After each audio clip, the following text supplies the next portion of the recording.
जो आज एक तो ये कि मैं माफ़ी मांगता हूँ, थोड़ा सा लेट रहा, लेकिन दूसरी बात ये क्लास 9th के लिए ये एक लाया हूँ हाइड्रोजन चैप्टर का। इसका शॉर्ट पहले दिया था, क्या क्या इंपॉर्टेंट है, कैसे कैसे है। इंपॉर्टेंट चैप्टर है, 10th 9th के लिए भी इम्पॉर्टेंट है। रिडॉक्स करेंगे तो 10th के लिए भी इम्पॉर्टेंट है। और रिडॉक्स में आयन इलेक्ट्रॉन ऑक्सीडेशन नंबर की वजह से ये क्लास 11th के लिए इम्पॉर्टेंट है। और 12th में कन्वर्जन के लिए, ऑर्गेनिक कन्वर्जन में ऑक्सीडाइजिंग और रिड्यूसिंग एजेंट्स यूज़ होते हैं, तो उनके बारे में तो बाद में बात होती रहेगी, वीडियो आते रहेंगे, बात होती रहेगी। आज क्लास 9th के लोग ज़रा फोकस करें। मैंने पहले भी कहा था इस बात को कि ये रिडॉक्स है, यूजेज एंड रीजनिंग, प्रिपरेशन पे बहुत रीजनिंग आती है। क्लास 9th में हाइड्रोजन चैप्टर से प्रिपरेशन पे बड़ी रीजनिंग आती है। तो एक एक करके शुरू करते हैं। पहली बात ये कि ये क्यों सिमिलर है। एल्केली मेटल जो वाटर सॉल्युबल होते हैं, हेलोजेंस, हेलोज माने सॉल्ट, जिनाव माने प्रोड्यूसिंग। तो हाइड्रोजन को मेंडेलीव पीरियोडिक टेबल में दो जगह मिली हुई हैं, एक 1A ग्रुप के साथ और एक 7A ग्रुप के साथ। दोनों के बारे में शॉर्ट में बात करेंगे। जिस तरीके से सोडियम इलेक्ट्रॉन लूज करके इलेक्ट्रोपॉजिटिव हो जाएगा, हाइड्रोजन भी इलेक्ट्रोपॉजिटिव हो सकता है। जिस तरीके से कॉपर ऑक्साइड सोडियम से रिड्यूस हो जाती है, उसी तरीके से हाइड्रोजन भी रिड्यूस कर सकता है। तो रिड्यूसिंग नेचर सेम है।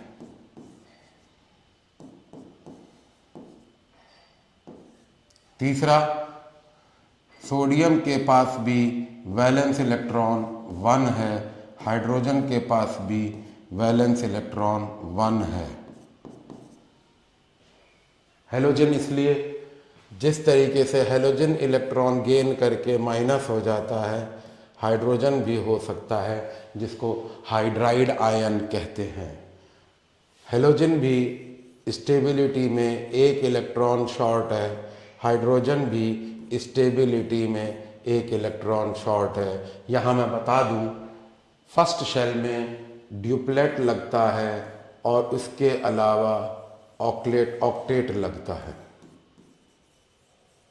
तो ये तो वो बातें हुई कि हाइड्रोजन को एल्केली मेटल में और हेलोजन ग्रुप में क्यों रखा जाता है। हेनरी कैवेंडिश ने इसको डिस्कवर किया था, लेवॉइशर दद्दा ने इसका नाम रखा था, कार्ल शील ने भी इसके बारे में कुछ बातें करी हैं। तो डिस्कवरी हेनरी कैवेंडिश, केबीसी में भी ये क्वेश्चन आया था, एक ओजोन पे आया था और एक हाइड्रोजन पे, ऐसा मुझे याद आया। लेकिन उसके बाद हम बात करेंगे, सीधे प्रिपरेशन पे आ रहे हैं। सबसे पहले जनरल मेथड 3-4 हैं, तीनों चारों के बारे में बात करेंगे और मैं केवल वही कर रहा हूं जो इंपॉर्टेंट है। ये एक मेटल एक्टिविटी सीरीज है। These can react with cold water, these react with warm water, these react with boiling water, in fact steam, और इसके नीचे रिएक्शन नहीं होता है। अब क्वेश्चन जब आएंगे तो क्वेश्चन मार्क लगा दूंगा। Name a metal which can react with cold water to give hydrogen. Note करें, इसमें हाइड्रोजन ऐसे डिस्प्लेस हो रहा है। Name a metal which can react with cold water. Same with sodium, you can try. Same with calcium, you can, or I will try this for you. Valency of calcium is 2, it is placed on OH and hydrogen revolve. ये बात हुई when metal react with cold water. अब इस case पे आते हैं, जब magnesium react करता है तो इस तरीके से डिस्प्लेस होगा। नोट करिए, पहले मेटल हाइड्रो ऑक्साइड बन रहा था, अब मेटल ऑक्साइड बन रहा है। उसी तरीके से एल्यूमिनियम पे भी होगा, जिंक पे भी होगा। और ये question is very close to my heart name a metal which react with steam to give a mixed oxide. ये क्वेश्चन सबसे इंपॉर्टेंट है। क्यों? क्योंकि एक तो ये रिवर्सिबल है, दो इसमें मिक्स्ड ऑक्साइड बन रहा है। आयरन के दोनों ऑक्साइड मिले हुए हैं। फॉर एग्जाम्पल आयरन का लोअर ऑक्साइड ये होता है और आयरन का हायर ऑक्साइड ये होता है। तो दोनों को जब हम ऐड करेंगे तो Fe3O4 मिलेगा। Conditions are iron should be heated and water should be in the form of steam. एक क्वेश्चन लिखता हूं, एंजॉय करिएगा। What is the correction if any in the statement? Iron react with water to give triferric tetraoxide and hydrogen. Triferric tetraoxide and hydrogen. बच्चे कहते हैं ठीक तो है, iron react with water. No, iron should be heated. यहां पे आएगा heated iron and water should be in the form of steam. ये काउंसिल का फेवरेट पैटर्न है। Write the correction in the statement, otherwise write no correction. And believe me, मैंने पहले भी कहा था, नेवर बिलीव द ऑब्वियस। सोचिए, process करिए, क्या गलती हो सकती है। तो कंडीशन मैं 12th की वीडियोस में भी बोला है, 10th की वीडियोस में भी बोला है, और सारी बातों में मैं एक बात कहता हूं, कंडीशंस बहुत इंपॉर्टेंट हैं।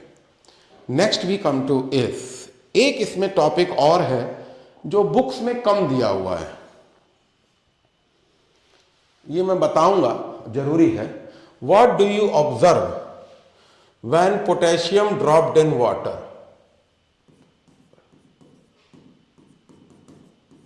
और सोडियम ड्रॉप्ड इन वाटर और calcium dropped in water? Float, float, dart around, पानी पे नाचता है। रिड्यूस इन साइज, कम हो जाता है। Reduce in size. Hissing sound, सांप जैसी आवाज भी आती है। सोपी सोल्यूशन, एल्कलाइन है इसलिए सोपी सोल्यूशन। और एक्सप्लोसिव एंड मोस्ट विगरस।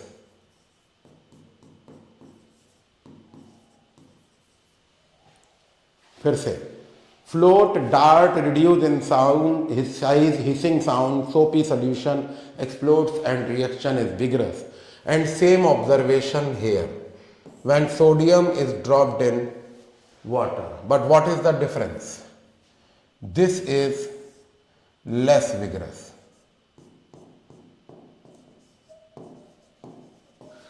बाकी सब सेम है। जो observation potassium dropped in water में है वही observation sodium dropped in water में है। एक ऑब्जर्वेशन के अलावा पोटेशियम बहुत विगरस रिएक्शन होता है, सोडियम थोड़ा सा, क्योंकि एक्टिविटी में कम है। कैल्शियम की ऑब्जर्वेशन है, it does not float, it sink, heat evolve and turbid solution. Turbid माने मट मैला, पानी में मिट्टी जैसा, क्योंकि कैल्शियम हाइड्रोक्साइड बन रहा है।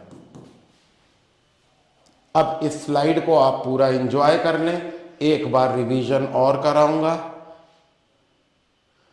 3 मेटल हैं, कोल्ड वाटर से रिएक्ट करते हैं, बाकी सब वार्म। आयरन स्टीम से, reaction reversible and mixed oxide is form. Write the necessary condition for a change. And what do you observe when metals are dropped in water?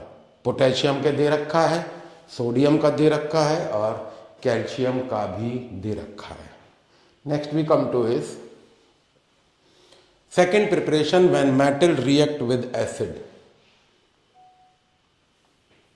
Metal activity लिखी हुई है। Hydrogen से ऊपर वाली metal ही react करेंगी, metal above hydrogen will displace hydrogen from acid as was the case in water. Question क्या है? क्वेश्चन ये है, एक क्वेश्चन है calcium not used with sulphuric acid to prepare hydrogen. दूसरा क्वेश्चन है lead is although above hydrogen it is not used with dilute HCl and dilute sulphuric acid. And the last question is why nitric acid is not used in preparation of hydrogen with metal. तो question लिखा हुआ है, answer मैं frame करूंगा दोबारा. Why calcium with sulfuric acid not used? इसको बताने के लिए तीनों क्वेश्चन पहले लिख देता हूं. Why lead with HCl not used? Why lead with sulfuric acid not used? And why nitric acid not used?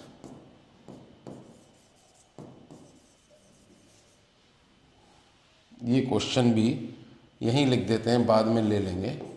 Y dilute nitric acid not used for preparation of hydrogen. इन तीन का एक ही जवाब है. मेरी मुराद क्लास 10th के एक chapter से है जिसका नाम है acid base salt and water. उसमें एक छोटी सी टेबल है सॉल्युबिलिटी ऑफ सॉल्ट. वो सॉल्ट जो मैंने हमेशा कहता हूँ वो एक ऐसी चीज़ है कि वो आपको कहीं ना कहीं परेशान करेगी. सॉल्युबिलिटी ऑफ सॉल्ट आपको लर्न होनी चाहिए और वो अगर लर्न है तो ये आसान है. जो सॉल्ट पानी में डिज़ोल्व हो जाते हैं वो सॉल्युबल सॉल्ट होते हैं और जो सॉल्ट पानी में डिज़ोल्व नहीं होते हैं वो इनसॉल्युबल होते हैं. देखते हैं, इस क्वेश्चन का नक्शा बनाएंगे. पहले 3 क्वेश्चन का. ये आपका एसिड है, ये एसिड है. इसमें आपने मेटल का टुकड़ा डाला, रिएक्शन शुरू हुआ. रिएक्शन शुरू हुआ और calcium will displace hydrogen from acid और कैल्शियम सल्फेट बन जाएगा. ये तो बिल्कुल ठीक लग रहा है. तो फिर क्वेश्चन क्यों बना? बनेगा तो, लेकिन ये जो कोटिंग है इनसॉल्युबल है तो इसके ऊपर कैल्शियम सल्फेट की कोटिंग बन जाएगी. That prevents further reaction. Note करिए, ये कैल्शियम है, एसिड में था, धीरे धीरे इस पे इनसॉल्युबल कोटिंग बन गई. कैल्शियम सल्फेट की reaction comes to stop. So write the answer. Insoluble coating of calcium sulfate is formed which prevents insoluble coating of calcium sulfate is formed. ये पूरा स्टेटमेंट आएगा. which prevents further reaction. which prevents further reaction. इसके बाद यही चीज lead के साथ आप कर सकते हैं. अगर इसमें आप लेड डाल दें वही हो जाएगा case.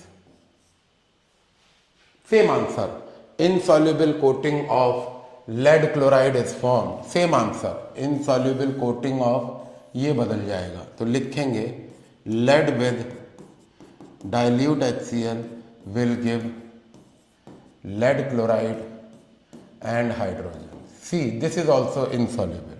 So the answer becomes, you can write insoluble coating of lead chloride is formed which prevents further reaction. Which prevents further reaction. Same answer. उधर कैल्शियम सल्फेट की कोटिंग थी, यहाँ लेड क्लोराइड की है और अगले केस में भी आंसर सेम रहेगा क्योंकि इसमें भी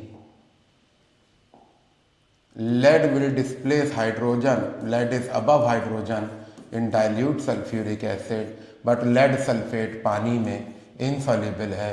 Insoluble coating of lead sulfate is formed which prevents further reaction. तो कुल मिला के क्या हो रहा है, मेटल डिस्प्लेस तो करेगी हाइड्रोजन को, लेकिन कोटिंग इनसॉल्युबल होने की वजह से reaction will come to stop. सब कोटिंग बना बना के लेड का और एसिड का कांटेक्ट खत्म हो जाएगा और रिएक्शन रुक जाएगा। एक बार देख लीजिए। Same answer, insoluble coating of lead sulfate is formed which prevents insoluble coating of lead sulfate is formed which prevents further reaction, which prevents further reaction। ये तीन तो सिमिलर थे, मैंने पहले ही कहा। ये खेल बड़ा अच्छा है। अगर यकीन करिए, अगर इस एसिड से आप कहीं स्किन पे गिर जाए तो चांसेस आपके वेपराइज करने के हैं, ऑक्सीडाइज हो जाएंगे आप।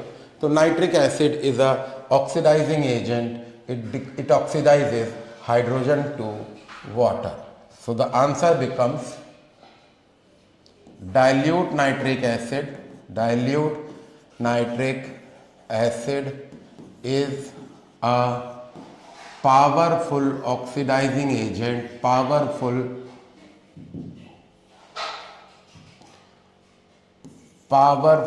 oxidizing agent, oxidizes hydrogen to water, oxidizing agent, therefore oxidizes hydrogen to water, oxidizes hydrogen to water।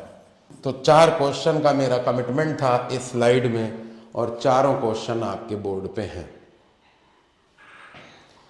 A, why certain metal are not used with acids। B, why nitric acid not used।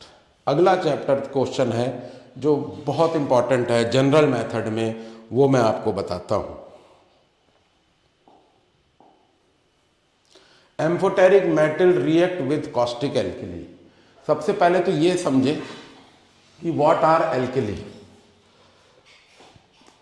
What are alkali?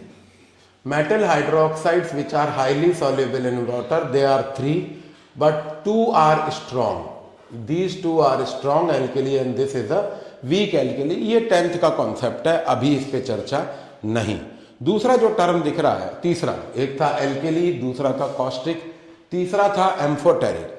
Amphoteric metal वो metal होती हैं जो acid के साथ भी salt and hydrogen देती हैं और कॉस्टिक एल्कली के साथ भी सॉल्ट एंड हाइड्रोजन देती हैं।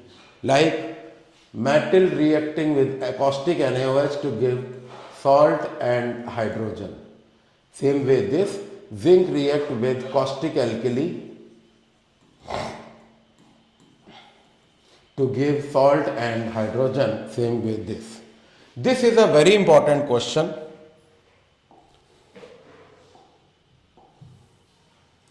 Why? Because aluminium react with caustic, dilute caustic alkali solution। Write this statement। Here we can write aluminium react with dilute caustic alkali solution। dilute caustic, ऐसे ही question आएगा। Right equation, aluminium reacting, amphoteric metal reacting with dilute caustic alkali solution, right equation. Learn the telephone number 2223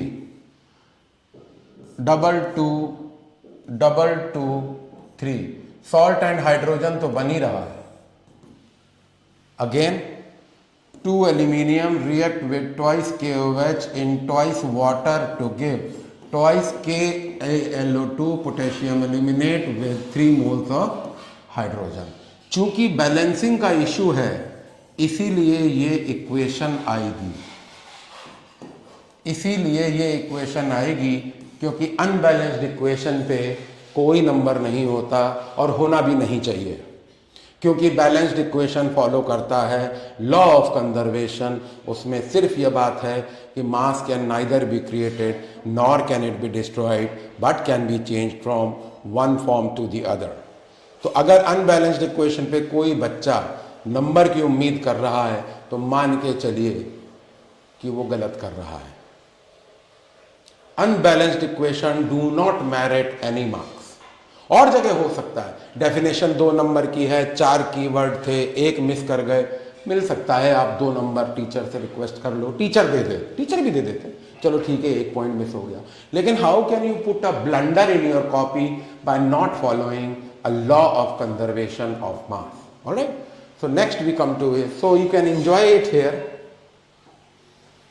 This is the slide and the conditions. Next we come to is a question where which you will study in class 10th more than here, but it is a general method. So water, pure water do not carry current, dilute sulfuric acid is added and direct current is formed. Direct current और alternate current में voltage का फर्क होता है, ampere का भी फर्क होता है। फिजिक्स के टीचर से बात करें। बस मैं इतना समझा सकता हूं कि डायरेक्ट करंट में शॉक्स नहीं लगते, it is not dangerous. 220 volt जो घर की डोमेस्टिक सप्लाई है उसमें करंट लग सकता है, डीसी में नहीं लगता। ये लेमन टर्म्स में बता रहा हूँ। जब आप इसमें करंट पास करेंगे तो नेगेटिव एंड पे कैथोड पे हाइड्रोजन इवॉल्व होगा और एनोड पे ऑक्सीजन इवॉल्व होगा।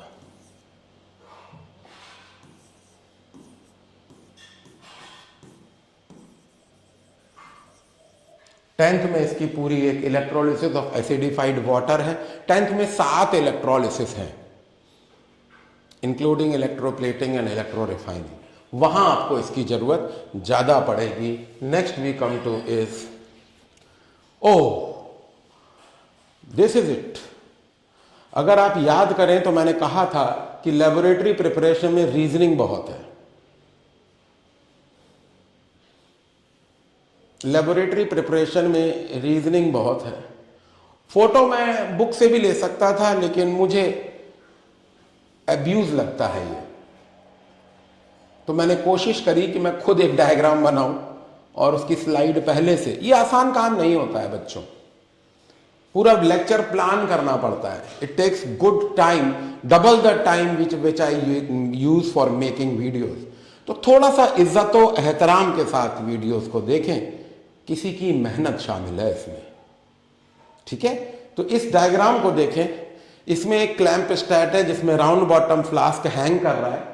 राउंड बॉटम फ्लास्क में कॉर्क लगा है, कॉर्क में 2 ओपनिंग है, एक में थिसिल फनल लगा है, दूसरे में डिलीवरी ट्यूब लगा है। डिलीवरी ट्यूब एक शेल्फ में जा रहा है जिसको बी हाइव शेल्फ कहते हैं। बर्रैया का छत्ता उल्टा लटकता है पेड़ से, तो इसमें एक वेसल होता है, वेसल पे एक शेल्फ होती है जिसमें डिलीवरी ट्यूब जाता है। तो बी माने मक्खी, हाइव माने छत्ता। मक्खी के छत्ता जैसा ये होता है। इसमें वाटर होता है, वाटर में बबल्स ऑफ हाइड्रोजन कलेक्ट हो जाते हैं। एक बार फिर से, राउंड बॉटम फ्लास्क है जिसमें रिएक्टेंट होते हैं जिंक विद डाइल्यूट HCl। इसमें कॉर्क है, कॉर्क में एक डिलीवरी ट्यूब, एक थिसिल फनल। अब ये जो 1 2 3 4 लिखा है ये क्वेश्चंस हैं। एक क्वेश्चन जरूर आएगा आपके एग्जाम में। हो नहीं सकता कोई एग्जामिनर इससे क्वेश्चन ना सेलेक्ट करे, मैं मान नहीं सकता। क्वेश्चन पहला देखिए, why dilute hydrochloric acid is slowly added from thistle funnel. दूसरा देखिए, why the complete apparatus is air tight. ये पूरा एपरेटस एयर टाइट होता है।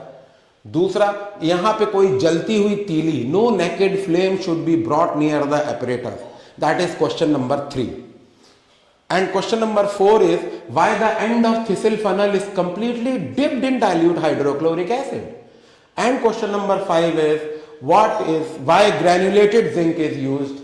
And question number 6 is why granulated zinc is commercial. So why commercial zinc is used. 6 question हो गए। 7वां question है how is hydrogen collected and why hydrogen not collected over air. Answer.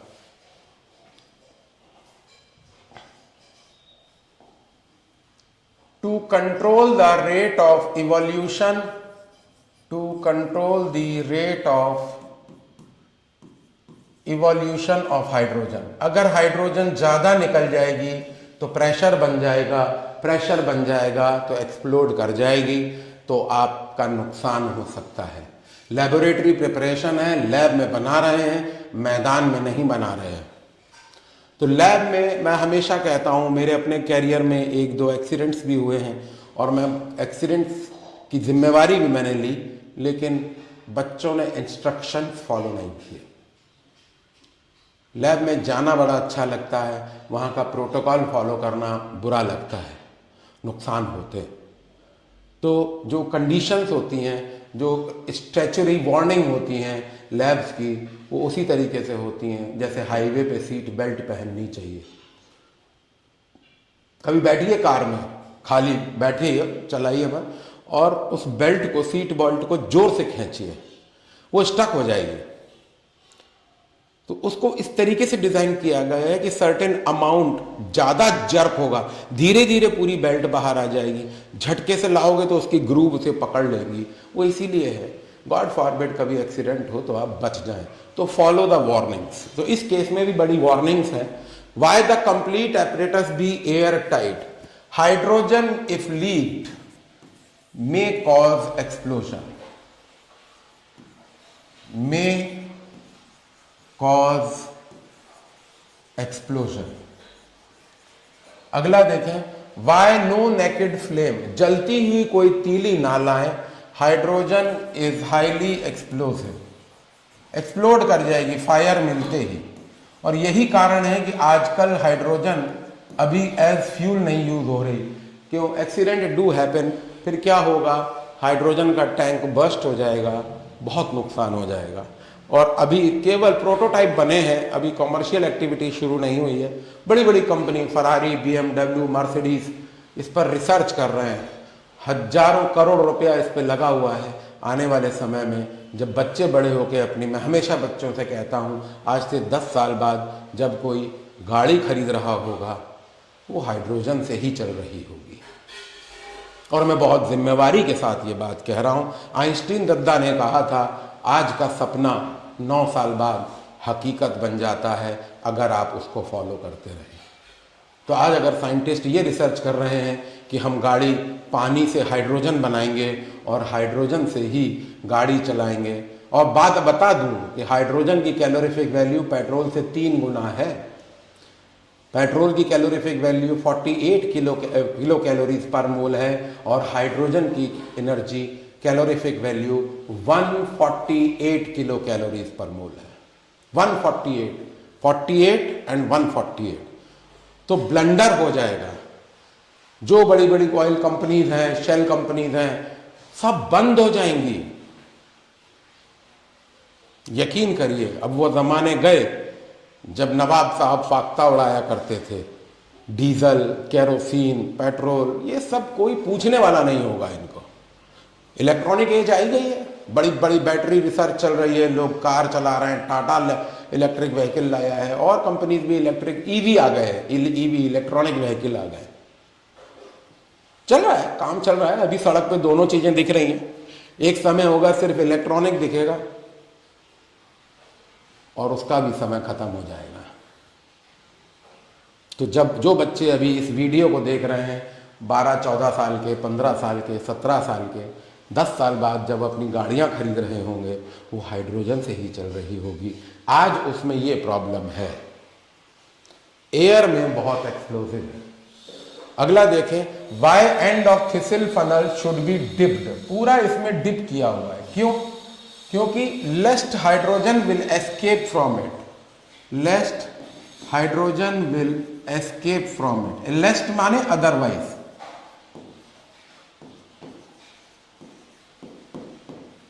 फिर why granulated zinc is used, granule माने छोटे छोटे particle, small particle provide large surface area, large surface area gives better reaction. Small particle provide large surface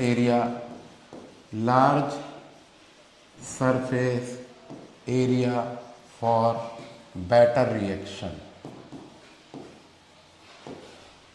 Why commercial zinc is used? It contains traces of copper sulfate as impurity which catalyze the reaction.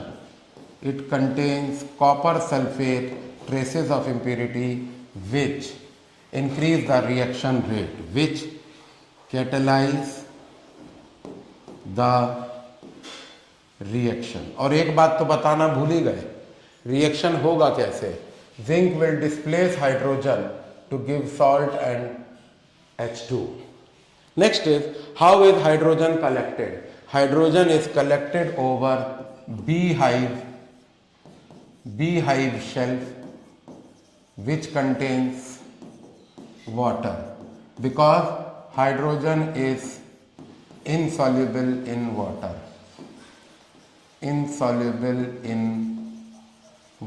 And why hydrogen not collected over air? Because it explodes in air. Hydrogen explodes in air. अब इसको आप एक बार देख लें, अच्छे से समझ लें और इसकी स्क्रीनशॉट भी ले लें, आपको ज़रूरत पड़ने वाली है। तो मैं थोड़ा सा साइड में 1 मिनट के लिए होऊंगा उन बच्चे के लिए जो इसकी स्क्रीनशॉट लेके नोट्स में लगाएंगे। नेक्स्ट देखें। अब हाइड्रोजन जो आपने लैब में बनाई थी उसमें कुछ इंप्यूरिटीज हैं, क्योंकि कॉमर्शियल चीजें ली हैं आपने। तो before we store hydrogen it should be purified. जाहिर सी बात है, आपकी पार्टी वियरिंग कपड़े हैं, आप बड़ी हाई एंड पार्टी से लौटे, फिर आपने वो कपड़े रखने हैं तो ड्राई क्लीन होंगे, वॉश होंगे, क्रीज होंगे, आयरन होंगे और फिर रखे जाएंगे। सेम वे हाइड्रोजन को स्टोर करने से पहले उसको प्यूरिफाई करना पड़ता है, क्योंकि उसमें बहुत सारी इम्प्यूरिटीज होती हैं। तो प्यूरिफाई, अगर कार्बन डाइऑक्साइड इम्प्यूरिटी और सल्फर डाइऑक्साइड इम्प्यूरिटी हटानी है तो pass the hydrogen over potassium hydroxide solution. अगर हाइड्रोजन सल्फाइड गैस की इम्प्यूरिटी हटानी है, pass the gas over lead nitrate. और आर्साइन और फॉस्फाइन की इम्प्यूरिटी हटानी है, आर्साइन एंड फॉस्फाइन, तो सिल्वर नाइट्रेट पे पास करेंगे। वॉशर बॉटल कुछ इस तरीके से होती हैं, ऐसे करके साफ डिजॉल्व करते जाते हैं। एक कोई किताब में आप देख सकते हैं, मैं उसमें टाइम वेस्ट नहीं करूंगा। इसमें एस्पिरेटर लगाया जाता है and then the last hydrogen contains moisture, so moisture is removed by anhydrous calcium chloride, so water is removed by anhydrous calcium chloride when the gas is passed over anhydrous calcium chloride. Now, how is impurity free hydrogen stored? It is stored over mercury because it does not react with mercury. Next we come to is, मान लीजिए industrial level पे आप fail हो गए, वो laboratory method आपको नहीं चाहिए, तो आप इंडस्ट्रियली हाइड्रोजन को बनाते हैं और उसको हम बॉश्ड प्रोसेस कहते हैं। और कुछ बच्चों ने इंटरेस्ट दिखाया, बोले सर ये वही बॉश्ड प्रोसेस है जिसके स्पार्क प्लग आते हैं, ये वही बॉश्ड है। हाँ, बॉश्ड एंड लैम्ब दो साइंटिस्ट थे जिन्होंने स्पार्क प्लग बनाया। तो कब किर्लोस्कर, सब नाम ही तो हैं, बॉश भी एक नाम है। तो बॉश ने क्या करा, व्हाइट हॉट कोक पे स्टीम पास करी। कंडीशन नोट करिएगा, व्हाइट हॉट कोक पे स्टीम पास करी तो कार्बन मोनोऑक्साइड एंड हाइड्रोजन बनेगा। This is called water gas. मेरा अगर बस चले तो वाटर गैस की डेफिनेशन मांगू और मैं आपको अभी बताऊंगा भी। फिर इसी वाटर गैस पे फिर से स्टीम पास करी, इस कंडीशन पे, ये कैटलिस्ट है और इस टेम्परेचर पे 450 डिग्री पे, तो कार्बन डाइऑक्साइड बना और हाइड्रोजन बना। नोट करिए, आपके पास 3 गैसेस हो गई, कार्बन मोनोऑक्साइड, कार्बन डाइऑक्साइड और हाइड्रोजन प्रोडक्ट साइड में। अब इसमें से हाइड्रोजन हमें सेपरेट करना है। तो दूसरा क्वेश्चन अगर ये नहीं आएगा 2 नंबर का, तो ये आएगा how to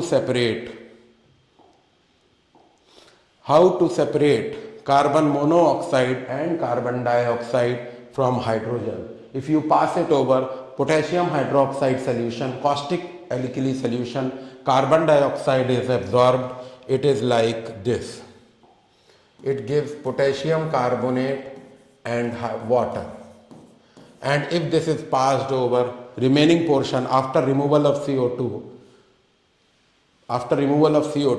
remaining is passed over ammonical cuprous chloride.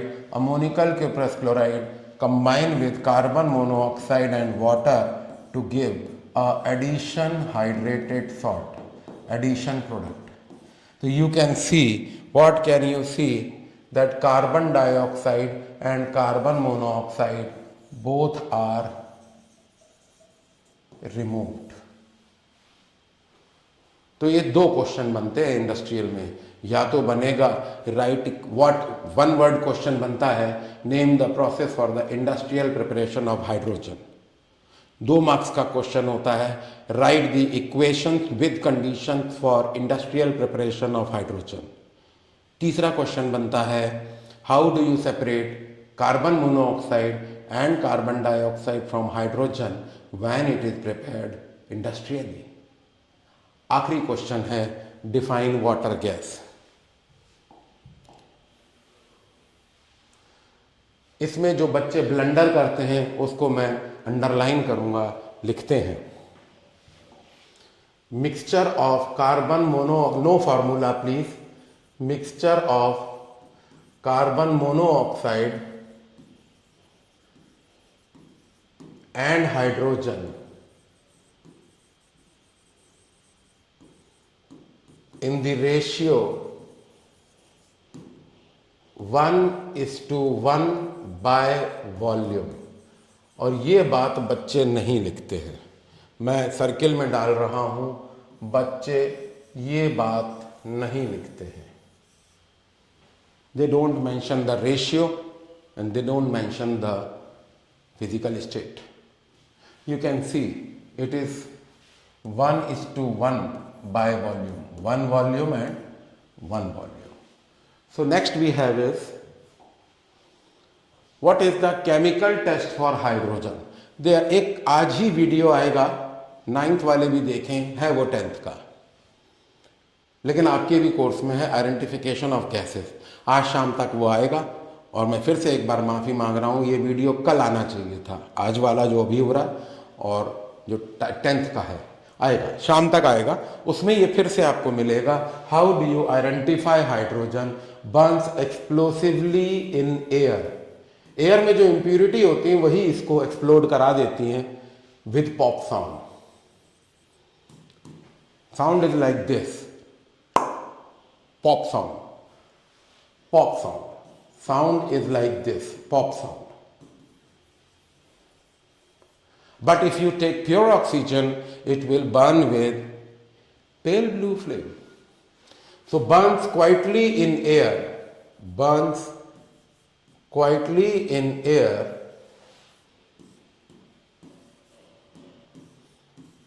sorry, pure oxygen burns quietly in, sorry, blunder हो जाता, pure oxygen burns quietly in pure oxygen with pale blue flame. In fact ये वही flame है which is used for welding and cutting. The flame is called oxy hydrogen flame, oxy hydrogen flame. इसका temperature देखिए इतना ही है, शायद गलत हो सकता हूं, ऑक्सी एसिटिलीन शायद इतना है, 3200 या 2800 में से कोई एक है, आप लोग वेरीफाई कर लें। I take the responsibility of might be putting an error here, but this temperature is much beyond the temperature at which iron melts.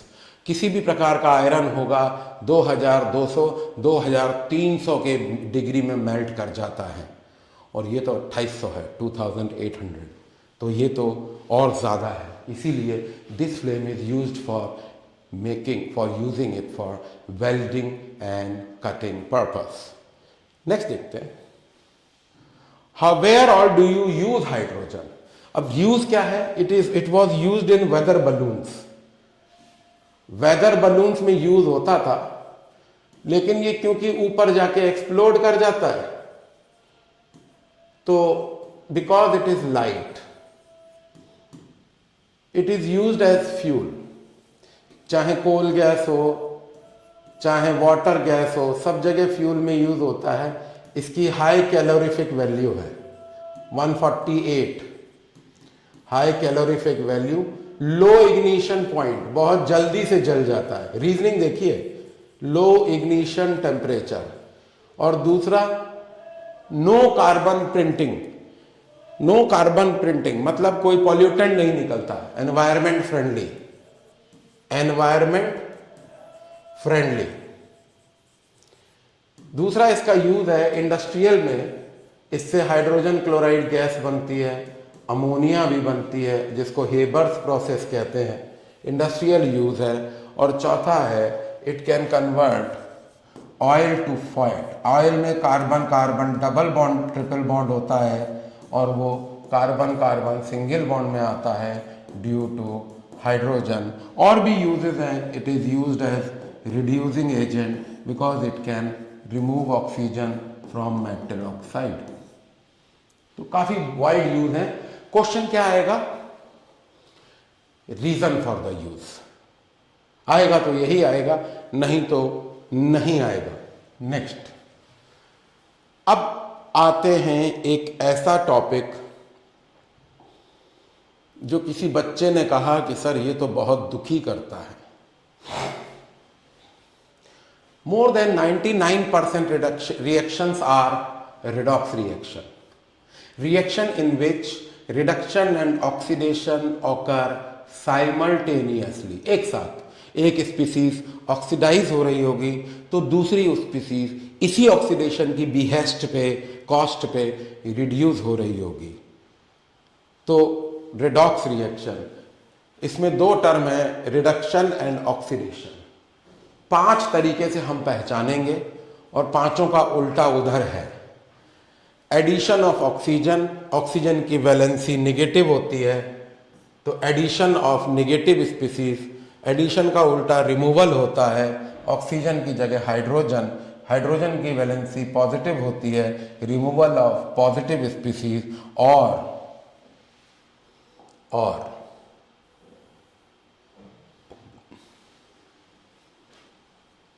जो लोग 23 जुलाई और 24 अगस्त के बीच में पैदा होते हैं, अंग्रेजी स्टार साइंस के बेस पे उनको लियो कहते हैं। और आपको मैं बताऊं, लियो हम भी हैं, लियो वो भी हैं। अब लियो में देखते हैं, यहां लियो क्या है। Loss of electron is oxidation, याद हो जाएगा इसलिए बताया, loss of electron is oxidation. और जो अपने नहीं होते हैं वो पराये होते हैं, वो गैर होते हैं। Gain of electron is reduction. तो 5 तरीके से रिडॉक्स हम बता रहे हैं और पूरी जिम्मेवारी के साथ आप सीखिए। रिएक्शन बाद में, पूरा एक इक्वेशन बनाऊंगा मैं बढ़िया, और उसमें 4 चीजें बताऊंगा। OP oxidised product, RP reduced product, OA oxidising agent, RA reducing agent. एक ही इक्वेशन में चारों बताऊंगा। We are still warming up. फिर देखते हैं, अगर ऑक्सीजन ऐड हो रहा है तो भी ऑक्सीडेशन है, नेगेटिव स्पीसीज ऐड हो रही है तो भी ऑक्सीडेशन है, हाइड्रोजन अगर रिमूव हो रहा है तो भी ऑक्सीडेशन है, इलेक्ट्रोपॉजिटिव स्पीसीज अगर रिमूव हो रही है, रिमूवल ऑफ इलेक्ट्रोपॉजिटिव स्पीसीज, तो भी ऑक्सीडेशन है। और अगर लियो हो रहा है तो भी ऑक्सीडेशन है। लॉस ऑफ इलेक्ट्रॉन भी ऑक्सीडेशन होता है। एडिशन का उल्टा रिमूवल होगा, अंडरलाइन कर दीजिए। एडिशन का उल्टा रिमूवल होगा, बाकी सब सेम है। एडिशन का उल्टा रिमूवल होगा, बाकी सब इलेक्ट्रोनेगेटिव स्पीसीज सेम है। रिमूवल का उल्टा एडिशन होगा, बाकी सब सेम है। रिमूवल का उल्टा एडिशन होगा, बाकी सब सेम है। और जो अपने नहीं होते हैं वो गैर होते हैं। गेन ऑफ इलेक्ट्रॉन, रिडक्शन होता है। Welcome to Saxena school of thought. बहुत आराम से पढ़िएगा। सब ठीक रहा तो किसी की हिम्मत नहीं है जो आपका इस पे नंबर काट ले। और मैं और मेरे बच्चे हमेशा इस बात पे रश्क करते थे कि उन्हें यह आता है, घमंड करते थे, केवल इसी टेबल के सहारे। देखते हैं। अब मैं थोड़ा सा इसको स्प्रेड करूंगा जिससे मैं एक एक करके निपटा दूं और फिर आप इसको स्क्वीज करके देख लें। तो देखें, ऑक्सीजन कॉपर में गई, कॉपर ऑक्साइड बना, addition copper is oxidised. Chlorine की वैलेंसी निगेटिव होती है, आयरन का 3 क्लोराइड बन गया, बैलेंस कर लेंगे। पहले 2 क्लोरीन थे, अब 3 क्लोरीन है, एडिशन ऑफ इलेक्ट्रोनेगेटिव स्पीसीज। इसमें हाइड्रोजन है, अब हाइड्रोजन नहीं है, तो ये रिमूवल ऑफ हाइड्रोजन भी ऑक्सीडेशन है। इसमें पॉजिटिव स्पीसीज है, अब नहीं है, तो ये भी ऑक्सीडेशन है। और सोडियम के लास्ट शेल में एक इलेक्ट्रॉन होता है, एक इलेक्ट्रॉन होता है, स्टेबल होने के लिए एक इलेक्ट्रॉन छोड़ देता है तो एक प्रोटॉन बढ़ जाता है, क्योंकि इसके न्यूक्लियस में 11 प्रोटॉन थे, 12 न्यूट्रॉन थे, बाहर शेल में 11 इलेक्ट्रॉन थे, एक जाने के बाद 10 इलेक्ट्रॉन है, तो न्यूक्लियस में एक पॉजिटिव है। एटॉमिक स्ट्रक्चर ये भी पढ़ाऊंगा, धीरे धीरे सब आ जाएगा। आप 15 से 20 दिन में 9th 10th, कम से कम 9th और 10th का कुछ नहीं बचेगा। 11 12 थोड़ा बड़ा टॉपिक्स होते हैं तो टाइम लगेगा, लेकिन 1 महीना 1.5 महीना 26 जनवरी तक हिंदुस्तान आज़ाद हो जाएगा। देखते हैं। अब इसका उल्टा,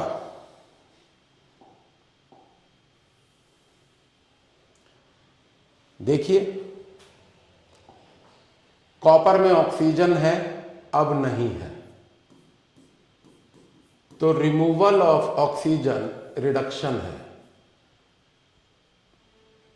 क्लोरीन 3 है, अब क्लोरीन 2 है, तो ये रिडक्शन हो गया, रिडक्शन हो गया। पहले 3 क्लोरीन थी निगेटिव, अब 2 निगेटिव है। इसमें हाइड्रोजन नहीं है, अब इसमें हाइड्रोजन है, तो इसका मतलब एडिशन ऑफ हाइड्रोजन भी रिडक्शन होता है। अब इसमें देखें, इस कंपाउंड में मरकरी का एक एटम है, इधर आएंगे तो मर्क्यूरस क्लोराइड बन जा रहा है, 2 एटम है।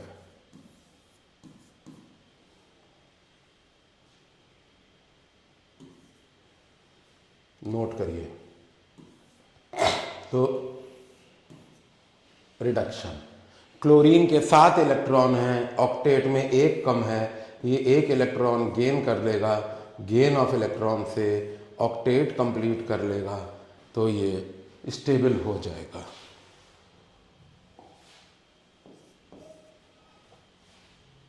ये है आपका रिडॉक्स। आराम से देखें, पूरा एंजॉय करें।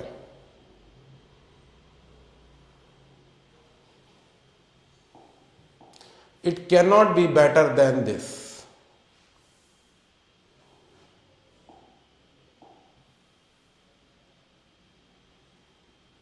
It cannot be better than this. कोशिश है, आप अपने सजेशंस भी दीजिएगा।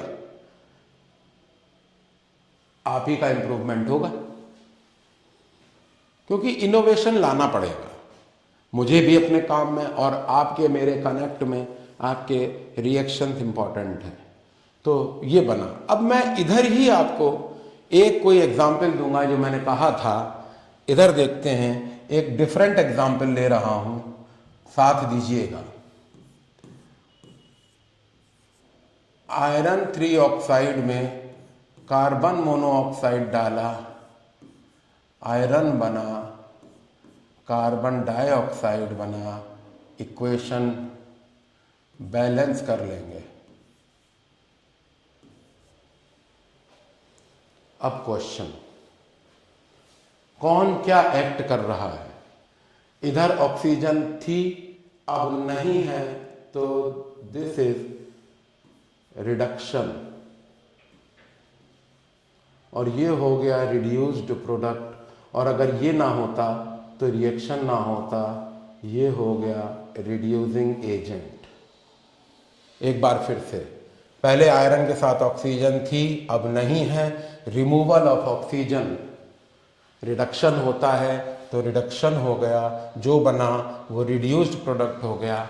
अगर ये ना होता तो रिएक्शन नहीं हो पाता। So this is agent for reduction. इधर एक ऑक्सीजन है, अब 2 ऑक्सीजन है, तो ऑक्सीजन बढ़ गया, तो ये ऑक्सीडेशन हो गया, और जो बना वो ऑक्सीडाइज प्रोडक्ट है। और अगर ये ना होता तो ऑक्सीडेशन ना होता, ये ऑक्सीडाइजिंग एजेंट हो गया। पंच लाइन बन रही है, और मेरी जिम्मेवारी है कि मैं उसे अच्छे से लिखूं। देखिएगा, substance undergoing reduction itself act as oxidizing agent, and substance undergoing oxidation itself act as reducing agent. Write it down.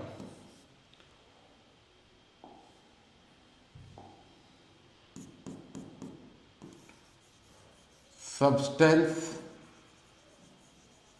undergoing reduction itself act as oxidizing agent, and इसका रिवर्स,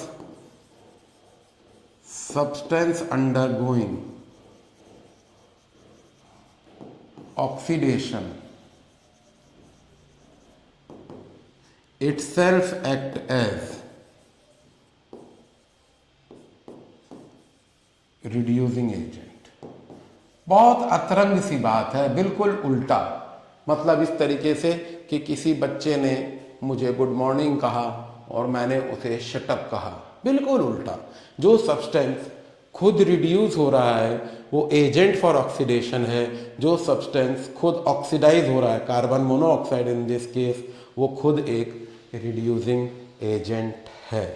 और ये भी मैं स्क्वीज कर रहा हूँ जिससे, और मैं हटूंगा भी, जिससे कि आप इसका स्क्रीनशॉट ले लें और मेरी याद में पढ़ाई करें। इसमें से 9th और 10th में 2 नंबर का क्वेश्चन आएगा। मैं स्क्रीन के सामने से 2 सेकंड के लिए हटूंगा।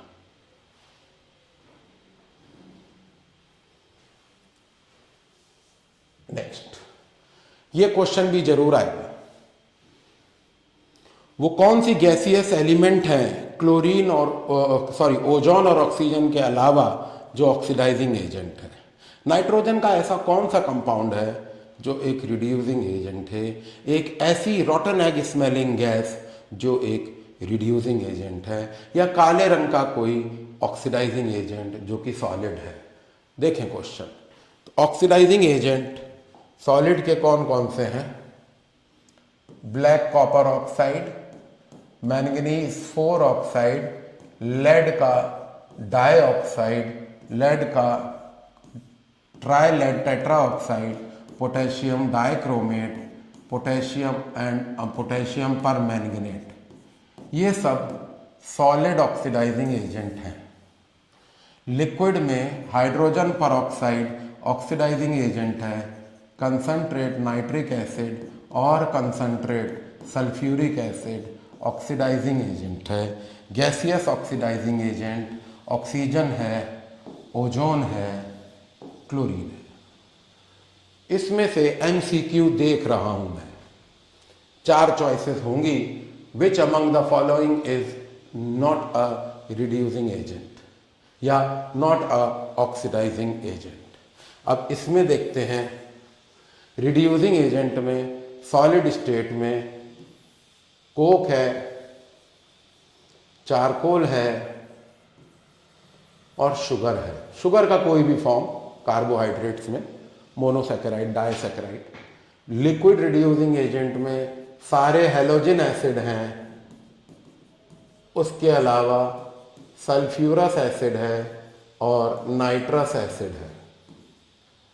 और गैसियस रिड्यूसिंग एजेंट में कार्बन मोनोऑक्साइड है, अमोनिया है, हाइड्रोजन सल्फाइड है, नाइट्रिक ऑक्साइड भी है, बट वो आगे कभी। इसको देख लें, इसमें से भी 1 या 2 नंबर का क्वेश्चन आएगा। मेरे पास 13 पेज थे, 13 के 13 की हंडिया मैंने उंडेल दी, और इस मुराद और इस एहतराम के साथ कि आप लोग इसको पढ़ेंगे, एंजॉय करेंगे और अपने कमेंट्स लिखेंगे। Welcome to Saxena school of thought. Thank you.